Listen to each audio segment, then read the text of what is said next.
perhaps the most thankless job in water polo. No, I'm kidding. The National League Commissioner, Tom Davis. Tom, how are you? I'm doing well. Good to be with you. Tom, what a time here for the National League. You often hear things advertised as bigger and better than ever, but for the National League, it's actually quite true. Quite a leap forward here in 2026. New logo, more teams, more locations. What has you excited about the National League here in 2026? I mean, really all of it.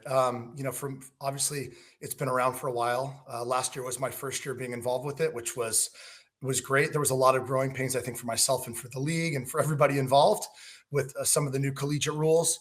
And I think in year one, for me at least, there was a lot of learning the lay of the land, doing a lot of foundational work, and just getting things in place so that the league would be stable moving forward, which I think that we did.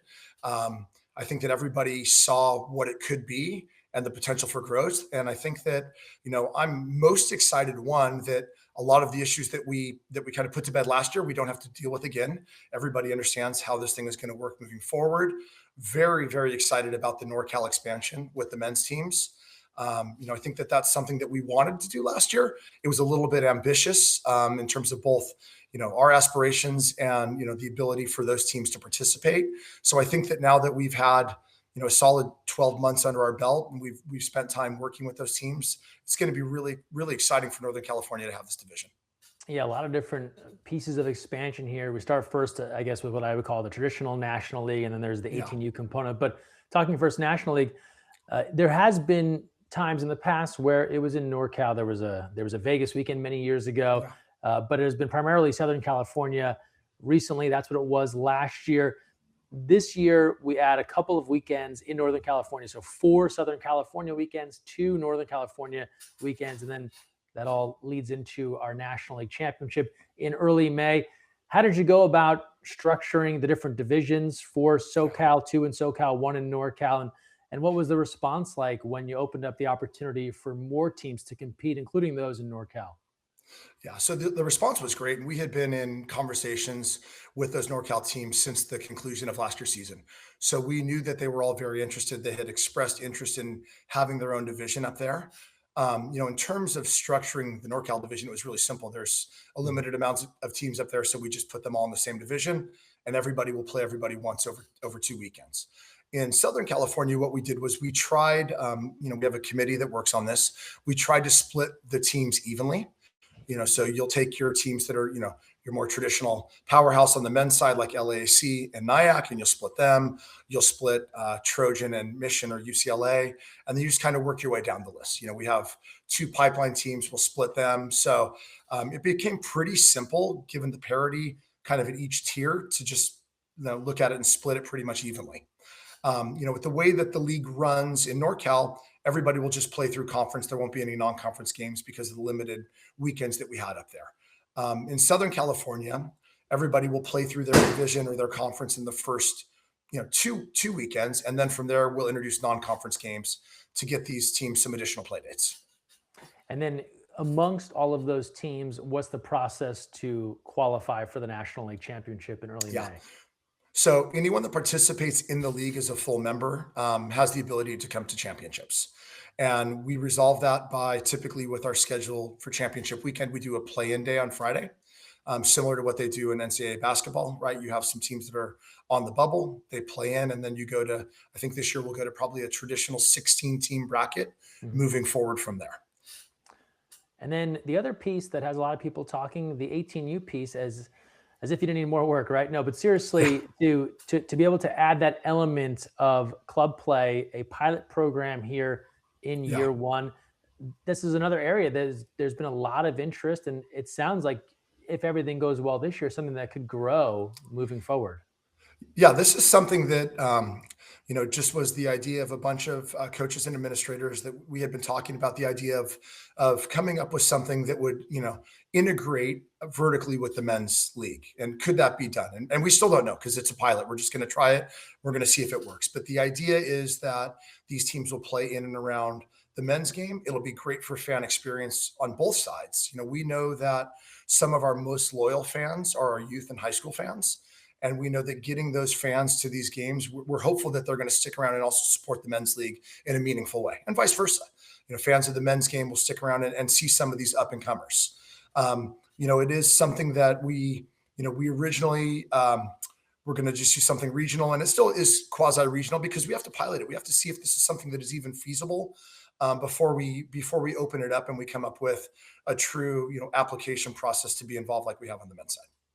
Totally. And look, I'm certain there are teams outside of California that would love to have a bigger role in this, but it sounds like maybe you all were trying to be a bit cognizant of travel costs and scheduling and things like that for something that you hope works, but hasn't really been proven out. Well, and the model at the 18U, unfortunately, does not lend itself to teams not being able to participate every weekend. So, that in terms of being cognizant of travel costs, the burden that we put on a lot of these families with the cost of our sport and travel as it is, we didn't think that it was, fiscally responsible to really reach outside of the state and expect a team, let's say from Texas, right, to fly in for 4 weekends every other weekend with the expense that would be required, because the way that the 18U league works is a little bit different than the men's side, where it's more of a like a Premier League soccer format where everybody plays everybody one time and that's it. So it's not like there's divisions or conferences. It's just a straight playthrough. And then from there, we'll see the final tournament. As we gear up here, February 6th coming up quick, what are some other things that fans, people that have admired the league for some time, that they can look forward to? Any other changes or things that have you fired up as you kind of get ready to launch this thing here in 2026? I mean, there are things that we had talked about implementing, and we're still not sure if it's going to be able to happen this year just because of logistics.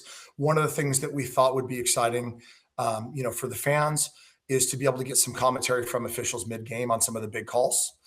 So we're in discussions with, can we mic up officials at certain moments in the game to have them explain what's going on to the fans, very similar to what they do in football, right? Sure. So that's something that we're looking at. We're in discussions. We're really all about trying to now improve fan experience. So, is there something that can be done with food and beverage? That would be amazing. And we're in talks with that. I know, our CEO, Jamie, came from volleyball, where fan experience is everything.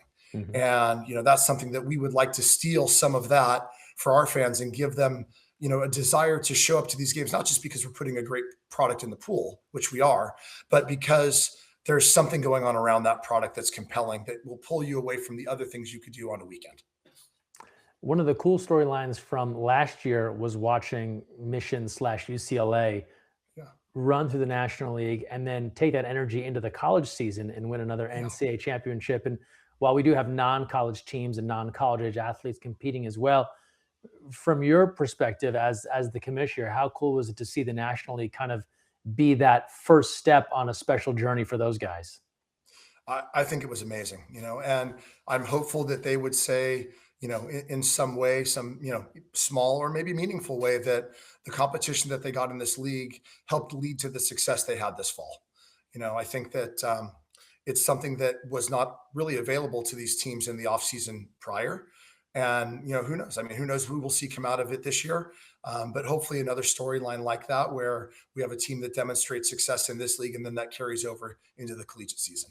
And just from my own experience, talking to some of those guys, the Dodds and Nate Tauscher, guys that played on that UCLA roster, they really highlighted the opportunity to play together as a team, just getting more games as a unit, even if it's that far before the season. You just can't replace that opportunity, and clearly serve them well going there down to the end.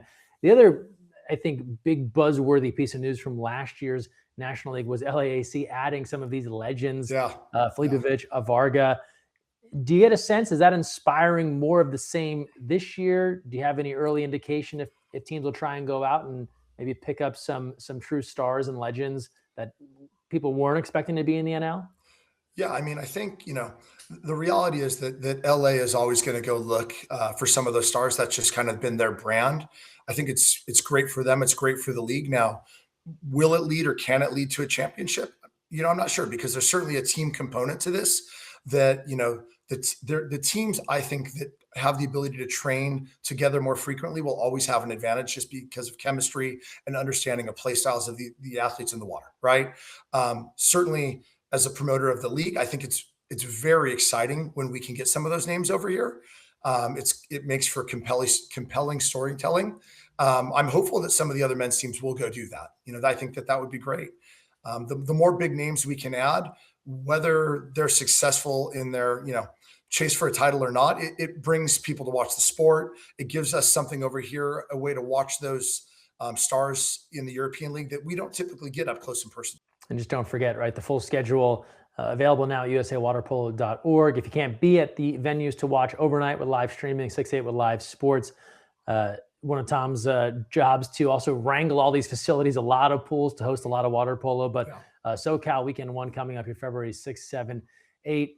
We talked about a couple of the clubs that are coming back that had a big impact last year. You talk with all these teams. Who are some new faces, some new teams at the National League level people will see this year that you're hearing from their coaches and their athletes that they're just so excited to be a part of this? I think the biggest one in Southern California is South County.